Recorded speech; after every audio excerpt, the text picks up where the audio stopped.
Esto es El Popular en Radio, un encuentro semanal de información y análisis.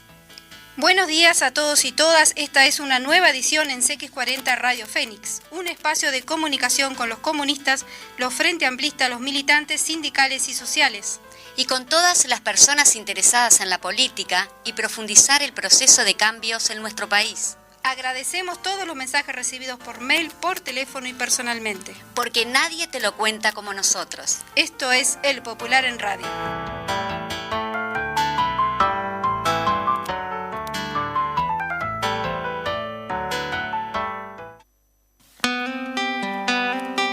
Programa El Popular en Radio. Estamos acá con Juan Landaco, el secretario de propaganda del partido. A mi derecha generalmente tendría que tener a mi compañera Victoria Alfaro, que no se encuentra en este momento, está haciendo unas tareas familiares, las que corresponde que así sea, con sus viejos. Viste que tenemos a la Artigas ahí atrás, es decir, que Victoria siempre se sienta delante de Artigas y será simbólico.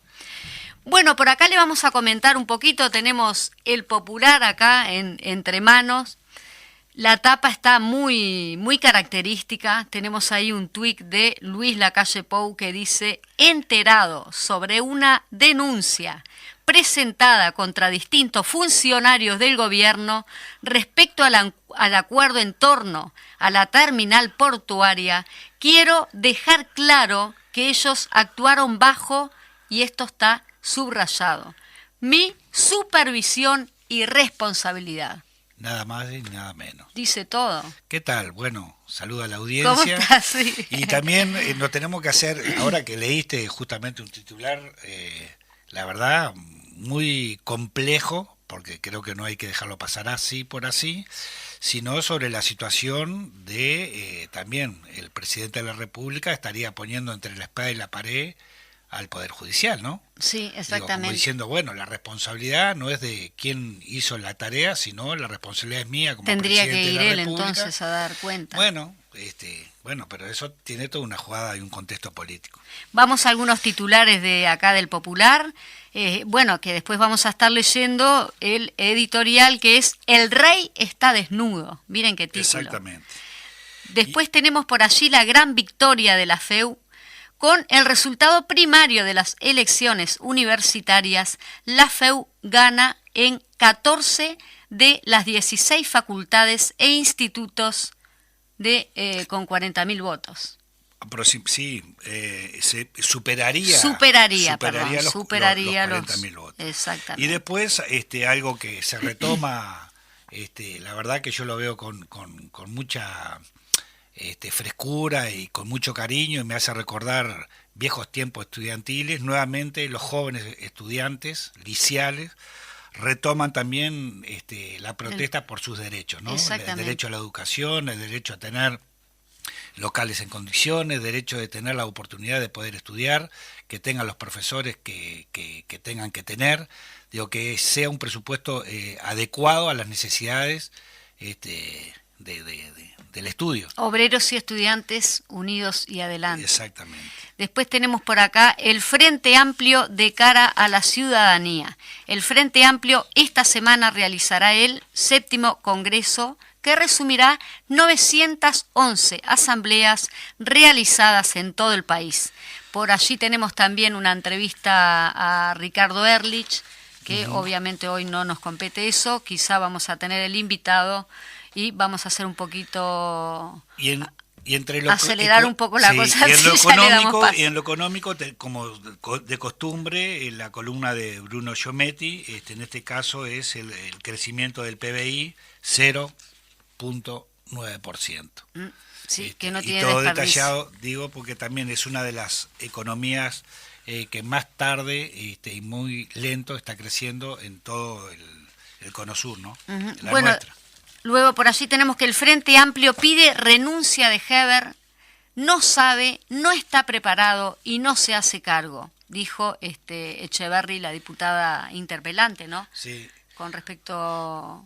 Bueno, esto de Heber y la interpelación que fue el miércoles, tiene que estar atado, está atado realmente un poco también a la intervención del interpelante de ayer, el interpelado de ayer, el ministro García, que bueno, después desarrollaremos también con el invitado que tenemos en la entrevista central, que también tiene que ver con el encare que se le da por parte de la coalición de gobierno al tema de derechos humanos, ¿no? Cómo catalogan algunas cosas como derechos humanos y minimizan otras totalmente. Las más importantes. Exacto, cómo se ponen y se sacan el saco sin ningún tipo de problema. El saco Buscan de la complicidad. Exacto, engañan. Pero bueno. Después tenemos por allí el escándalo en el aire. Bueno, obviamente, como le comentábamos, el diputado Núñez dejó en evidencia al ministro García: la compra de los Hércules es injustificada, fue sin informe técnico ni jurídico y los aviones no tienen garantía. Parece que eso no fue importante. Tuvieron una interpelación larguísima de la cual no se contestó nada. ¿Cómo ya estamos de nada o muy poco? Contestaron lo que ellos dijeron. De hecho, el presidente del directorio del Partido Nacional, que no recuerdo, es una dificultad mía, no recuerdo el nombre, había dicho que la prensa o no lo iban a hacer hablar a ellos de lo que la gente quería, sino ellos iban a hablar de lo que ellos quieren. Y quedó demostrado que el ministro o los ministros fueron interpelados haciéndole una catarata de preguntas y ellos contestaban lo que les parecía que tenían que contestar, que nada tenían que ver con la demanda de las preguntas que se les hacían. Jugando también con el tiempo que tienen de intervención en el Parlamento, ¿no? La dejás pasar y bueno. Por último, antes de que Majito leas el editorial, al editorial. Decimos que tampoco queremos dejar pasar esto por alto, porque hace unos pocos días al subsecretario de la Presidencia de la República también se le hizo algunas preguntas con respecto al grado importante de corrupción y dijo que son temas aislados en lo que tiene que ver con el Partido Nacional. Y acá tiene que ver con el gaucho con bombacha ajena, ¿no? Sí. Que tiene que ver el alcalde nacionalista del pueblo, Florencio Sánchez, donde, bueno, da para desarrollar muchísimo más y, bueno, es imposible empezar como a hacer una lista de toda la gente involucrada en el tema de corrupción, ¿no? Y cómo el Partido Nacional, el directorio del Partido Nacional hace oídos sordos o no se hace eco de toda esta situación. Y podemos estar hablando de los intendentes, podemos estar hablando de alcaldes, de cargos de gobierno, etcétera, etcétera, etcétera. Y bueno, y esto reafirma, porque creo que nada es aislado, también como se le pone un manto, o se le quiere poner un manto de silencio, también a lo que tiene que ver con el titular de la tapa, y es parte también de lo que va a estar en el editorial, lo del puerto, ¿no? Que se quiere tapar como diciendo, bueno, es mi responsabilidad del presidente y no del otro. Donde ahí, obviamente, pasará tiempo, 1 año, 2, 3, 4, 5 años, pero eso va a tener consecuencias penales, sin lugar a dudas. El tema de la privatización del puerto de Montevideo. Por allí también tenemos un recuadrito, que es sobre el Día del Patrimonio, que el Popular tampoco deja pasar esas cosas, y es una intervención, un conversatorio que va a haber con María Luisa Bategasore. Siempre ese apellido sábado me cuesta de octubre, un poquito, pero a las 15 horas bien, en la Fundación Ronel Arismendi, Gaboto 1461, apartamento 103. El aforo es limitado, así que bueno, y también van a participar presencial y por Zoom. Bien, vamos con el editorial entonces, que es El rey va desnudo. En 1837, Hans Christian Andersen publicó la fábula El nuevo traje del emperador, también conocido como El rey va desnudo. En ella narra las desventuras de un monarca obsesionado con las apariencias, al que le ofrecen la tela más fina jamás creada, que encima es invisible para tontos e incapaces. Por supuesto lo engañan, no hay tela, pero él, para que no se lo crea incapaz y menos tonto, no lo acepta. Sus colaboradores van cercanos e importantes tampoco. Ni el pueblo que lo ve desfilar desnudo. Todos elogian el traje inexistente, hasta que pasa lo inevitable. Un niño dice lo obvio, el rey va desnudo. Entonces todo se desmorona y el rey queda en evidencia. 184 años después, en Uruguay, un presidente con una inflación desmesurada de autoestima personal y política está pasando por una experiencia similar. La calle Pou articuló una coalición con todos los partidos de derecha junto con un apoyo público, notorio e irrestricto, de las principales cámaras empresariales, los sectores del campo, es decir, los empresarios vinculados al agronegocio, los sectores del capital financiero e inmobiliario. Luis María Sanguinetti, que se fagocitó en tiempo récord a Ernesto Talvi, la cara visible de la renovación colorada, hizo el titiritero político. Pero hay un núcleo duro, herrerista, con Álvaro Delgado de la cabeza, que justo con un selecto grupo de especialistas de coaching político diseñaron y condujeron la campaña electoral y lo siguieron haciendo con el gobierno. Ellos hacen aparecer como fortaleza lo que en realidad es debilidad. Por ejemplo, ensalzan el respaldo de 5 partidos, cuando en realidad deberían reconocer que tuvieron que juntar todo ese poder político, económico y mediático para derrotar al Frente Amplio y al Movimiento Popular. Solo no podía ninguno. Entonces, la calle Pou aparece como un presidente con un enorme respaldo, cuando en realidad es el mandatario con menos votos propios desde la recuperación democrática. Y la calle Pou tiene apuro, el de los sectores económicos que expresa y lo respaldan. La restauración conservadora tiene que ser ahora y ya. Por eso envía una ley de urgente consideración que modificará más de 30 leyes y decenas de políticas públicas. Por eso mete una ley de medios que restituye privilegios, concentra la propiedad y extranjeriza. Por eso ataca sistemáticamente a las empresas públicas y todo lo que implique presencia del Estado en la economía, como el Instituto Nacional de Colonización, porque para el herrerismo y lo que históricamente expresan las empresas públicas y el INC, nunca debieron existir, así de simple. Con mucha habilidad, mucha plata y mucho poder, construyó una imagen y un escenario donde era el jefe impoluto y decidido. Con cadenas nacionales diarias durante la pandemia, donde hablaba de perillas, de malla oro y se hacía cargo. Hasta se permitió dar la imagen de escuchar recibiendo al Frente Amplio, al movimiento sindical y cartas de la Intersocial, pero ignorando todas y cada una de las propuestas recibidas. Alentado por las encuestas, que muestran una buena imagen personal, aunque su gobierno cae aceleradamente en la consideración ciudadana, tuvo salidas de su sello.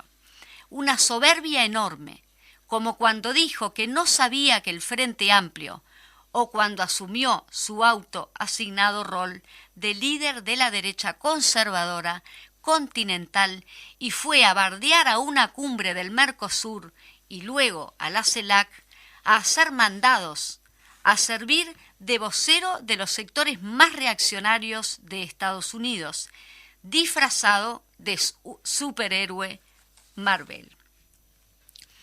El problema es que le vendieron y él compró un traje que no existió. 800.000 firmas juntadas contra todo el ninguneo concebible, le rompieron todos los esquemas. Eso tiene la realidad y es material. Al final se impone a todas las maniobras y esquemas que buscan negarla. ¿Cómo puede ser si las encuestas no daban tan bien? Es la pregunta que imaginamos. Realizó con cara compungida a su selecto grupo de asesores. Estos, empeñados en seguirle vendiendo el traje existente, no le dijeron que aunque no integren los datos de las reuniones diarias del gabinete chico, desde que la calle Pou gobierna, hay 100.000 pobres más. Un 30% de la población tiene problemas nutricionales. El desempleo se mantiene. La economía se recupera mucho más lento que lo que Azucena Arbeleche y Lito Alfi argumentan. Aumentaron los combustibles, las tarifas públicas, la que había prometido bajar. Subió la carga tributaria sobre la sociedad, la que también había prometido bajar. Y bajó sí, pero para los más ricos cayeron los salarios y también las jubilaciones y pensiones. Pero además, figuras claves de su gobierno lo dejan muy mal parado. Luis Alberto Heber, por partida doble, en el escándalo de la entrega del puerto de Montevideo a la transnacional belga, por 60 años y también en la fuga inexplicable o explicada de distintas maneras, según sustentada, las 56 muertes en la cárcel, las torturas y los malos tratos. En 2 interpelaciones, la del senador del MPP y el FA Charles Carrera por el puerto, y la de Lucía Echeverry del MPP y del FA por las cárceles, pasa vergüenza y no da pie en bola. El ministro Javier García se luce comprando por $26 millones 2 reliquias voladoras desechadas por España. La propuesta Fuerza Aérea objetó la compra.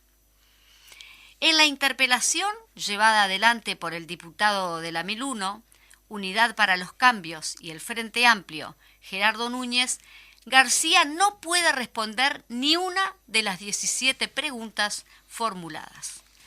La compra de los 2 aviones no se justifica, ni por sus costos operativos, ni por las necesidades del país. Quedó comprobado que el cierre de inexplicable negocio con el gobierno español se realizó igual que en el puerto, sin informes jurídicos previos y sin que los aviones fueran inspeccionados por técnicos de las Fuerzas Armadas. Estos $26 millones se tiran en una compra que es negocio para España y quién sabe para quién más, mientras se recorta el presupuesto del Ministerio de Defensa en áreas realmente importantes y sensibles, incluyendo la alimentación y los beneficios sociales al personal subalterno, y mientras cae un 5% del poder adquisitivo del salario del personal militar desde que asumió este gobierno. El ministro de Energía, Omar Paganini, se dedica a darle plata a los empresarios de los canales privados de televisión por todos los medios posibles. Le devolvió por decreto lo que tuvieron que pagar por canon. Por primera vez en la historia, al no poder derogar la ley de servicio audiovisual, votados en los gobiernos del Frente Amplio.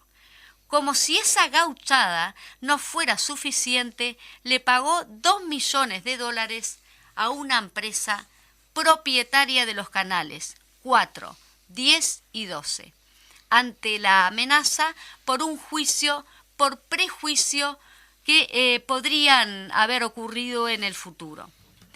Igual que el puerto, parece que amenazar con un juicio, salvo que seas un obrero que reclama por despido contra una patronal, es muy buen negocio con este gobierno de derecha.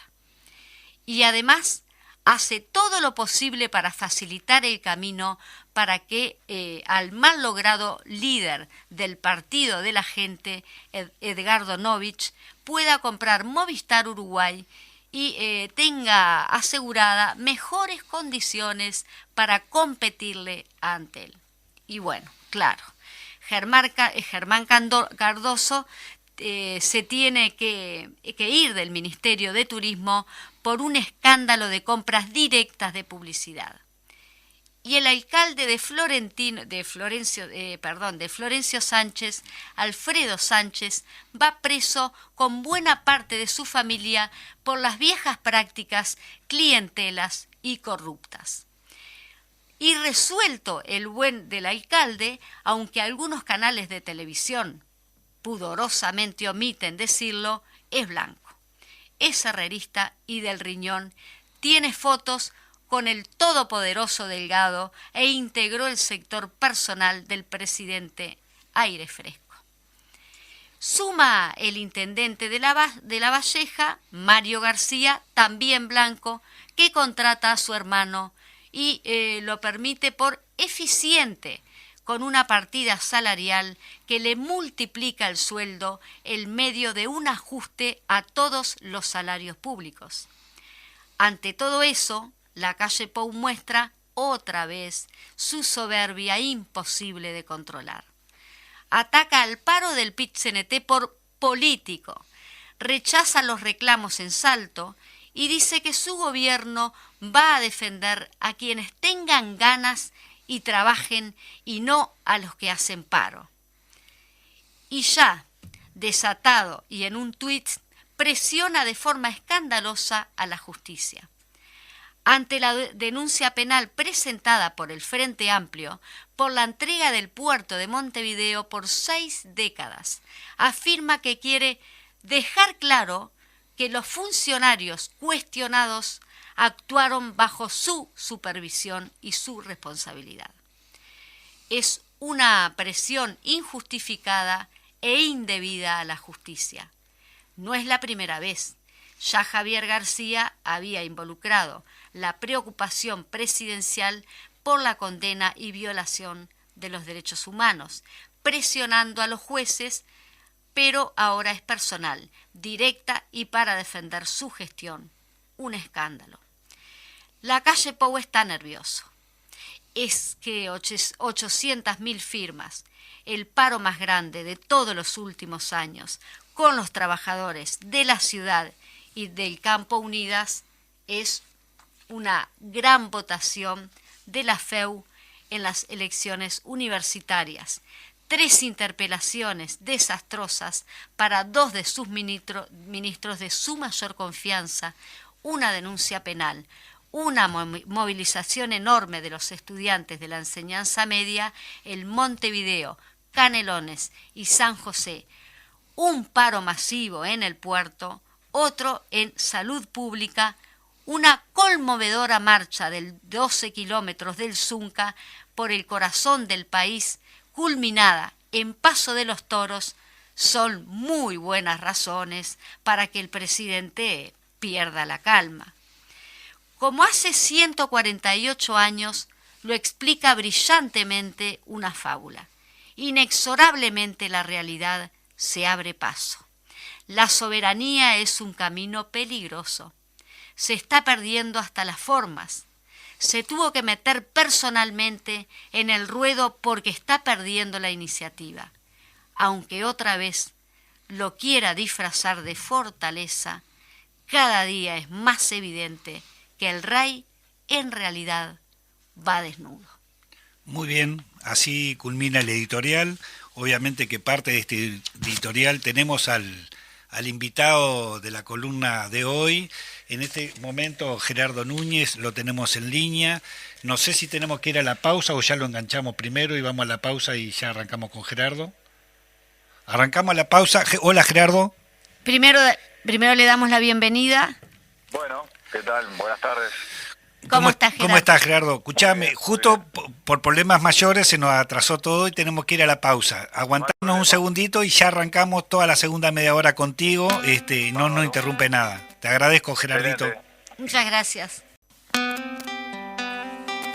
Bueno, volvimos con Gerardo Núñez. Fue cortita la pausa, así que ahora sí. Sos todo nuestro, Gerardo, todo de la población que nos está escuchando. ¿Qué tal? Muy buenos días, ¿cómo están? Bien, antes de entrar, Gerardo,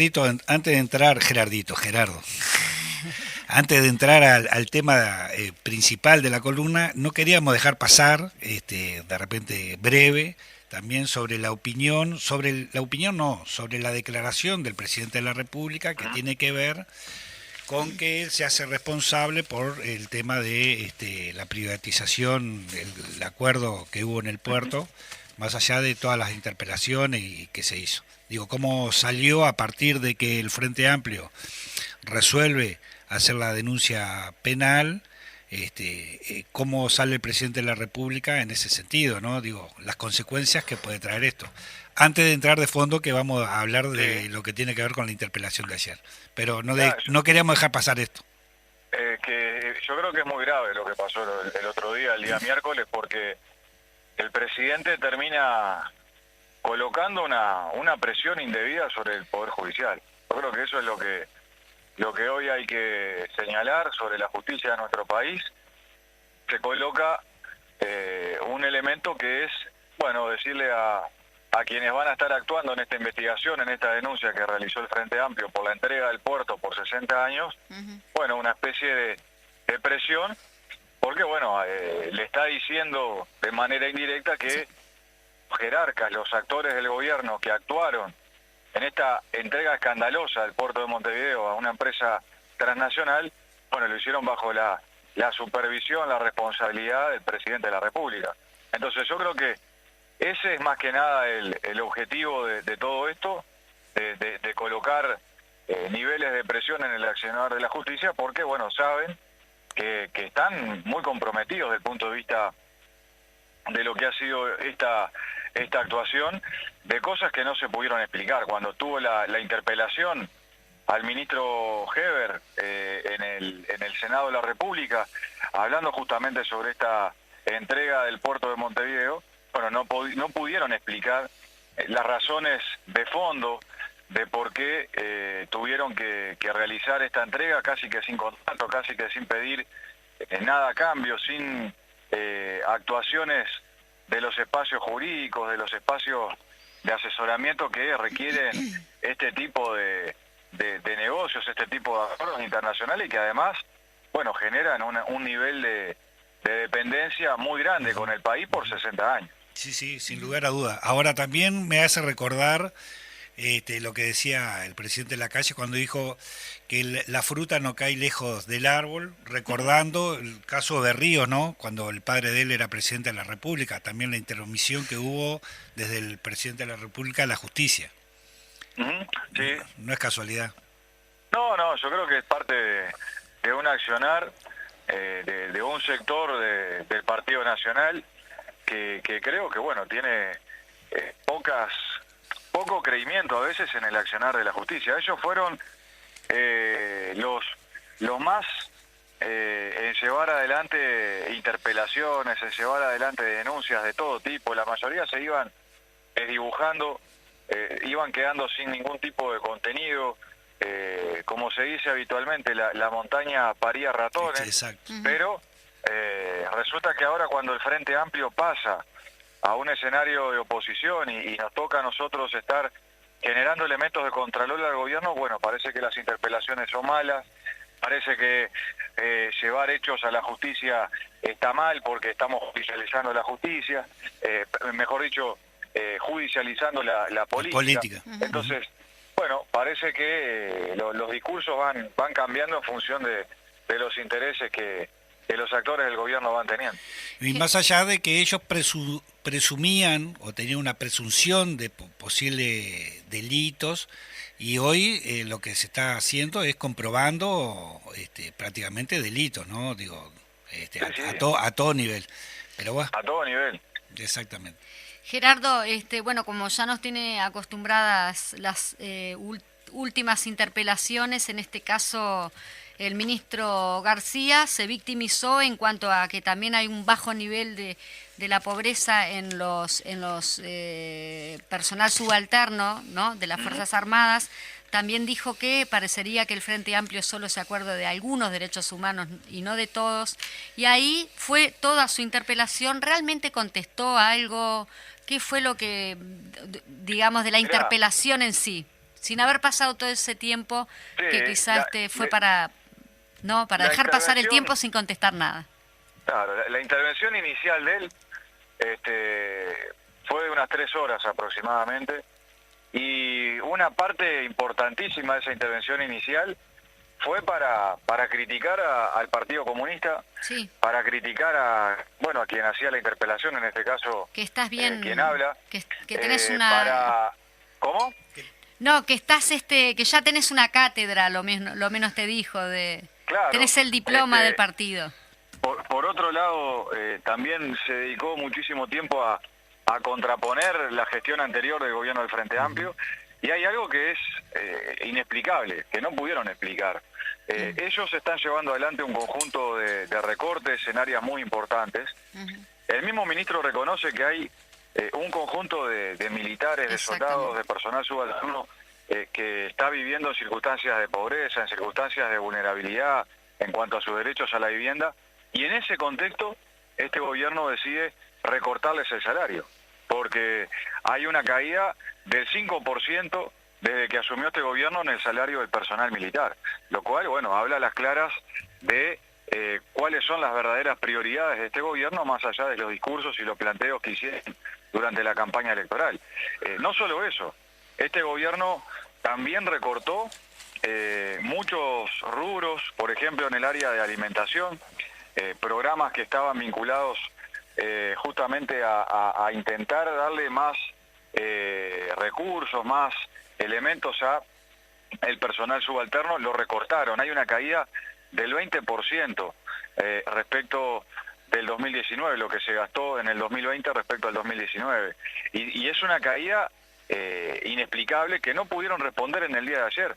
Y yendo al punto de la interpelación que tenía que ver con los aviones Hércules y este proceso de desinversión, realmente los argumentos que se dieron en el día de ayer, muchos de ellos fueron muy pobres, no se terminan de explicar algunas cosas. Por ejemplo, que ayer lo logramos confirmar, la sospecha que nosotros teníamos era que estos aviones se había cerrado el negocio con el gobierno español previo a que tuvieran una revisación técnica, previo a que existieran informes jurídicos de la Fuerza Aérea.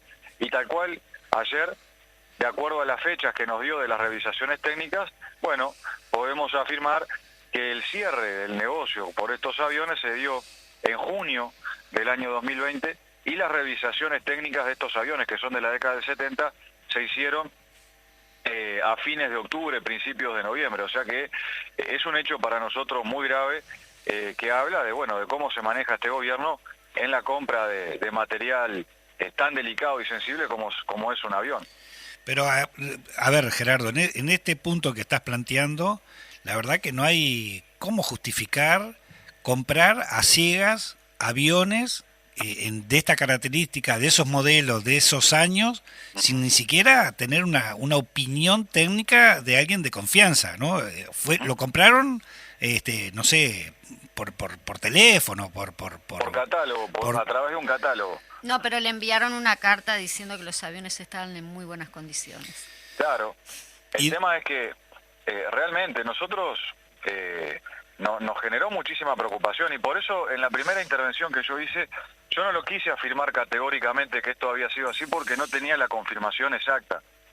Pero sí, y porque además hasta dije, tal vez no tenga bien la información, porque yo realmente veía como algo ilógico que alguien ofrezca 22 millones de euros, ¿no? En este caso el gobierno uruguayo le ofrece 22 millones de euros al gobierno español por 2 aviones que nunca vio, por 2 aviones que no sabía cuál era su estado, por 2 aviones que no tenía claro en las condiciones técnicas en las cuales estaba. Entonces, es realmente algo inexplicable que, imaginémonos que cualquier oyente de hoy, cualquiera de nosotros, se comunica con alguien para comprarse un auto, ¿no? Por Mercado Libre, por la forma que sea.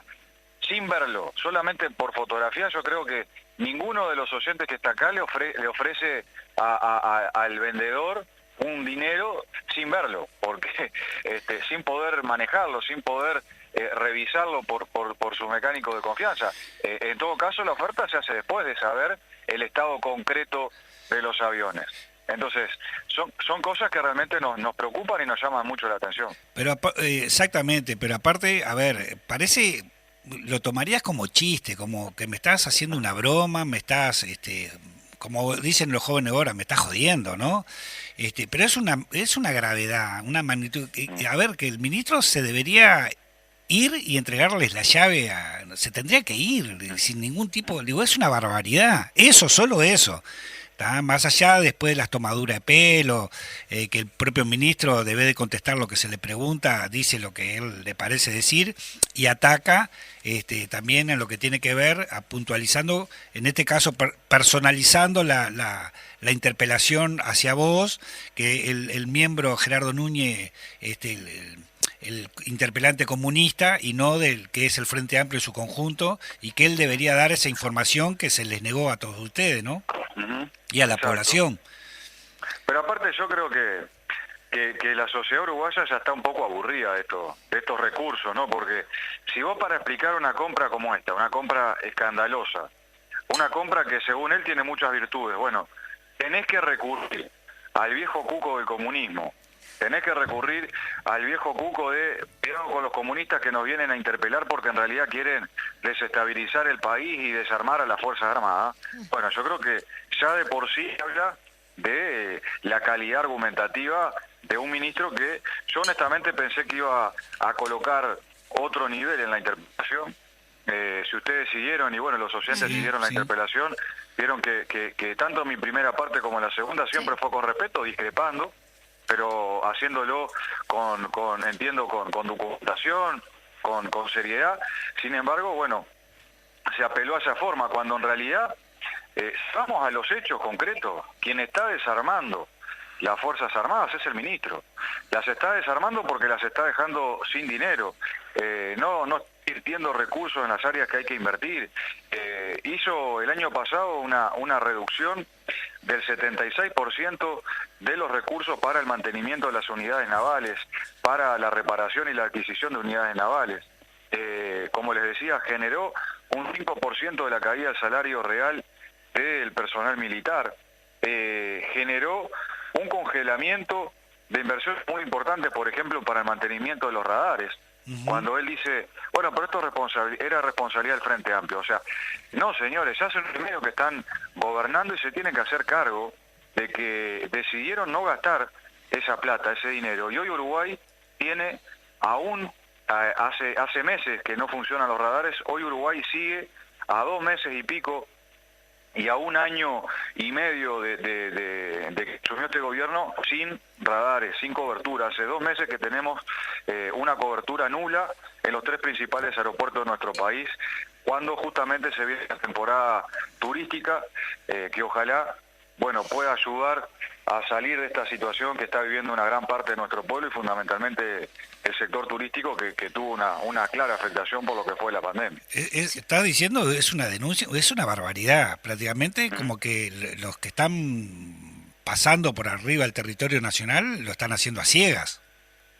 Exacto, porque el control del tránsito aéreo tiene 2 componentes que son fundamentales, los radares y el sistema de comunicación, ¿no? Por radio. Hoy el sistema de comunicación está funcionando, pero si no existiera, o sea, si presentara fallas, bueno, no sé cómo van a ser los controladores aéreos que trabajan con mucho profesionalismo y dedicación. Hoy están trabajando como si fuera una circunstancia de emergencia. O sea, están trabajando hace 2 meses como si fuera una circunstancia de emergencia, solamente guiando a los aviones por comunicación, digamos, de aparatos electrónicos y no por radares, lo cual genera enormes dificultades y mucha tensión, porque fíjate que el controlador aéreo solamente se guía por lo que le dice el piloto del avión, por las coordenadas que le marca el piloto del avión. Y entonces el controlador aéreo está a ciegas, está solamente haciendo fe y confiando lo que le dice el avión de las coordenadas, y bueno, eso depende de muchos factores, el conocimiento del piloto, de los instrumentos que tenga también sobre el avión. O sea, es realmente una situación compleja que pone en riesgo la seguridad operacional de los vuelos. Claro, pero Gerardito, perdona antes de María José, porque no es solo el tema comercial, ¿y la seguridad nacional? Claro, Sí, sí. porque mirá las contradicciones, ayer se lo dijimos al ministro, ¿no? Uruguay tiene una ley de derechos que votó en la LUC, con la ley de urgente consideración. Bueno, hoy no tenemos prácticamente radares para hacer la cobertura de los aviones o las avionetas que pudieran entrar a nuestro país y hacer actividades delictivas.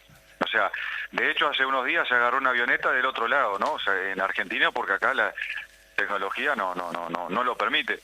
Esta situación de los radares, que son los radares secundarios, los que están vinculados a el área del control del tránsito aéreo, más vinculado a lo civil, a lo comercial, si bien no tienen un papel en el control, en la vigilancia del narcotráfico o de vigilancia, digamos, para la defensa nacional, en cascada sí generó un efecto. ¿Por qué?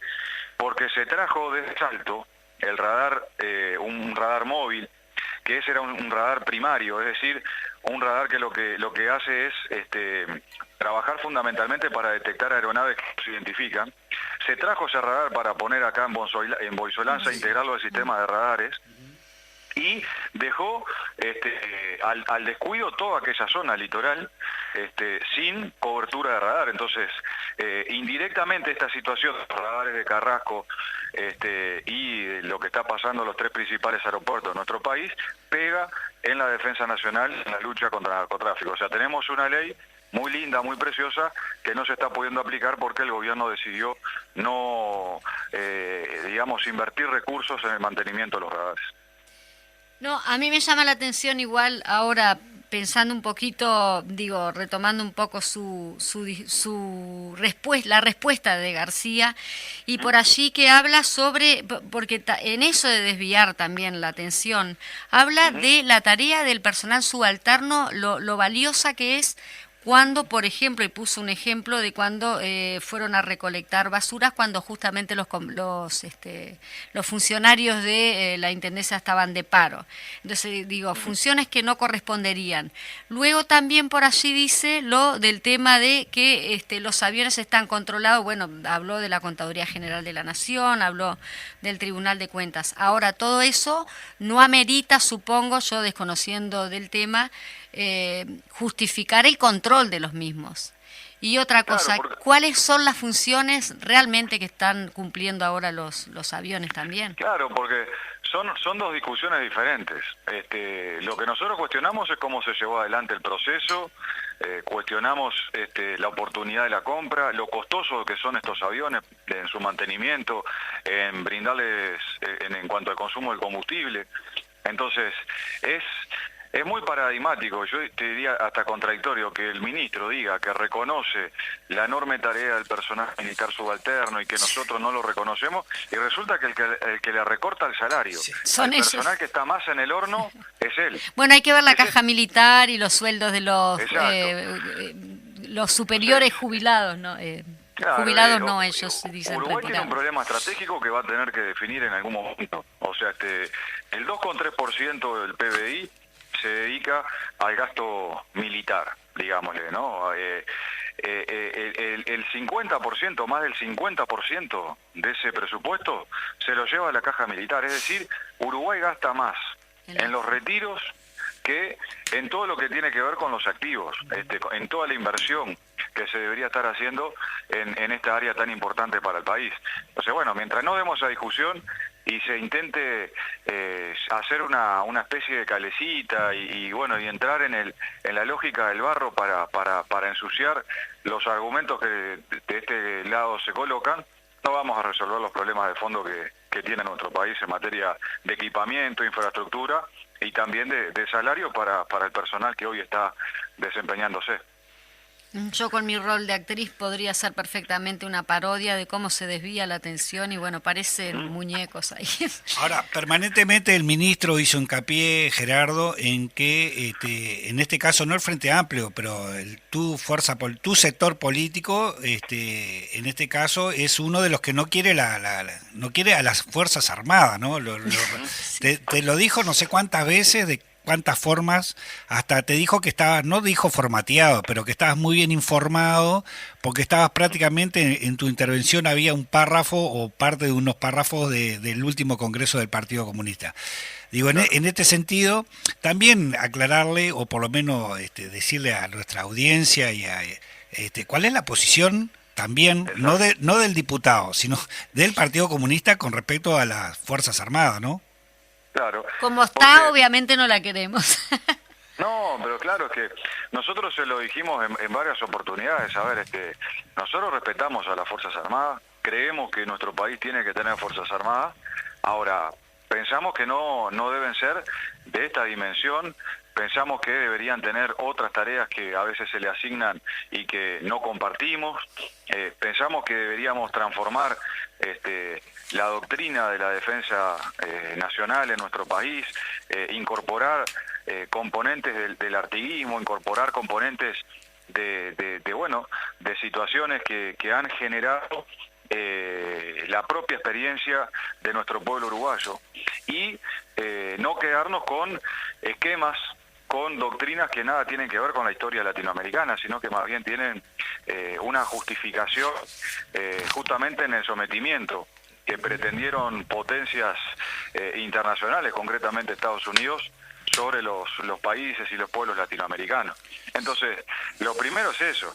Y vos, Juan, yo ayer lo dije en la intervención, lo sabés porque fuimos vecinos durante muchos años, vivimos y nos criamos en medio de cuarteles, en medio de la Fuerza Aérea, con muchos vecinos, soldados, militares, con los hijos o las hijas de estos militares, y siempre convivimos y siempre vimos como buenas personas, más allá de que podrán haber algunos casos, obviamente, que como en todos lados, no compartamos su accionar o su planteamiento, como tampoco compartimos los sectores que, en nuestro país, lamentablemente dieron un golpe de Estado, los sectores fascistas, los sectores antidemocráticos, y mucho menos los sectores militares que violentaron los derechos humanos en nuestro país. Ahora, esto que decimos nosotros, yo creo que lo comparte una gran parte de la fuerza militar en nuestro país, de no sentirse identificado con esas prácticas terroristas del pasado, con esas prácticas que violentaron los derechos humanos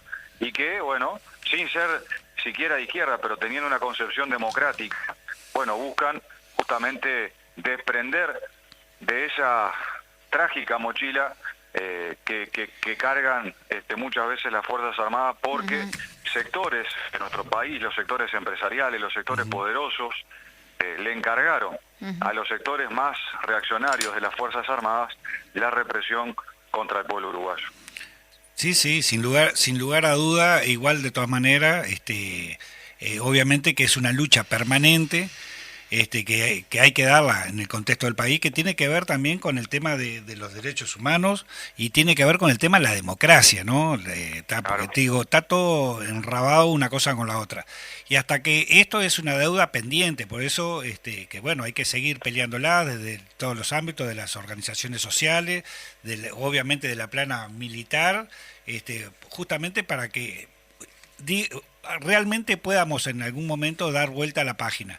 Igual de todas maneras, a veces parece que estamos cerca de dar vuelta a la página, pero falta muchísimo, porque también hay intereses de que no se pueda resolver esto.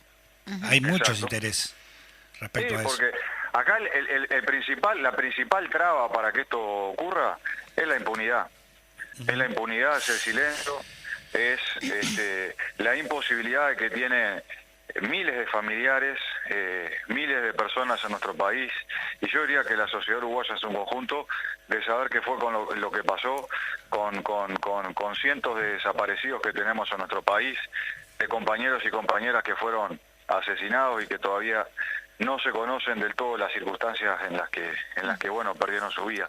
Entonces, mientras no exista ese derrumbe de la impunidad y mientras no exista un proceso realmente profundo de verdad y de justicia, va a ser difícil que se pueda avanzar en una mirada que logre colocar los pilares con otra mirada y con otras lógicas. Sí, a eso justamente me refería cuando lo que no queremos justamente es unas Fuerzas Armadas que cumpla esa función, ¿no? Bueno, te estamos despidiendo, Gerardo, se nos hizo pero muy corto el programa porque el editorial también vino cargadito, así que te tendremos nuevamente y recordarle también a la audiencia de que las preguntas que se realizaron justamente en la interpelación están en el Popular. Bueno, muchas gracias, que pasen muy bien. Un abrazo. Hasta luego, gracias Gracias, Gerardo. Bueno, muy bien, mira, acá tengo que me lo envió justamente un compañero del PIT-CNT que se volvió a reabrir el hotel de Punta Gorda ahí en Nueva Palmira. Así que nada, la gente va a poder ir a descansar. Estamos justamente hablando del hotel del PIT-CNT, ¿no? Claro, que también, de a poquito se va abriendo los aforos. Ayer escuchaba también por intermedio de uno de los programas de Cultura en Casa que Eduardo Larbanois también tenía algunas actuaciones. Sí, ya se están retomando las actividades. Exactamente, y en sala de teatro, de repente con aforos muy limitados, pero bueno, como que, no digo la normalidad, pero que bueno, empezamos como a reabrir en ese sentido los espectáculos artísticos en general. Que vaya si son necesarios. Sin lugar a dudas. Déjame recordar todos los programas que nosotros tenemos, justamente estamos emitiendo en las X40 Radio Fénix. Tenemos los lunes La Mecha, que están los jóvenes por allí, les mandamos un saludo. Los martes Voces de Montevideo, que también están haciendo una labor por allí, un gran abrazo a ambos. Los miércoles A la Izquierda Late el Corazón, con esas chicas re simpáticas y el Fede por ahí, les mandamos un beso. Los jueves Cultura en Casa, me mando un beso a mí misma y le mando un beso a Eduardo Larbanois, que ayer justamente tuvo en la trastienda. Y los viernes estamos acá en el Popular en Radio. Muy bien. Antes de irme, Tenés quería saludos. saludar un saludito que hace pila que no la saludamos, a la querida Beba Recalde, un beso grande. Que nos escucha en radio, en esa esa radio, no en internet, en radio. Un saludo a Beba Recalde y también un saludo grande y un abrazo a los compañeros de la parada de taxi, no porque no me fían nada ni me llevan en taxi para mí ningún que te lado, llevan en taxi gratis. pero son sí. al Flaco Leiso y a pero con nombre y todo. Sí, al Flaco Leiso, que es de la parada de taxi de Mendoza Instrucciones. Y a Gustavo Giró, al cabeza, un abrazo grande, que se cuiden y que en algún momento vamos a estar por ahí a ver si comemos un asadito. Y yo le mando nosotros. Y le mando un mensaje a los compañeros de que están trabajando siempre allí en el taller de propaganda, a todos por allí. Y bueno, nos despedimos y volvemos a tener la emisión del Popular en Radio el viernes que viene.